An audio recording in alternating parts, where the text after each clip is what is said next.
جتنے مرضی اوراق پڑھ لیں، زندگی جینے کا فلسفہ اس وقت تک سمجھ میں نہیں آتا ہے جب تک حالات و واقعات خود پر نہ بیت جائیں۔ ہم اللہ سے تب رجوع کرتے ہیں جب دنیا ہمیں رد کر چکی ہوتی ہے۔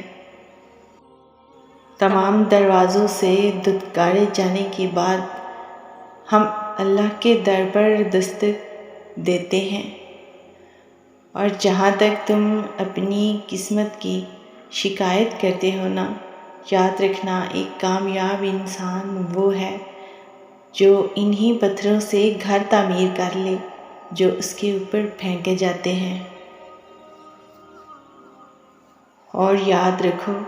اپنی قسمت کی شکایت کبھی مت کرنا، کیونکہ نصیب بے شک اللہ کے ہاتھ میں ہے، لیکن دعاؤں کا اختیار اس نے ہمیں دیا ہے، اور دعائیں ہی تو ہیں جو تقدیر بدلنے کی طاقت رکھتی ہیں۔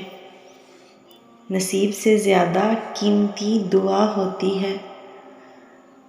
کیونکہ زندگی میں جب سب کچھ بدل جائے نا، تب انسان کے پاس دعا ہی بچتی ہے جو نصیب بدل دیتی ہے۔ ناممکن ہے کہ اللہ نے جو آپ کے لیے لکھ دیا ہے وہ کسی اور کے پاس چلا جائے، تو پھر مطمئن ہو جائیں، اپنے دل سے حسد، نفرت اور کدورت کو باہر نکال پھینکیں، اور صاف دل اور صاف نیت کے ساتھ جینا سیکھیں۔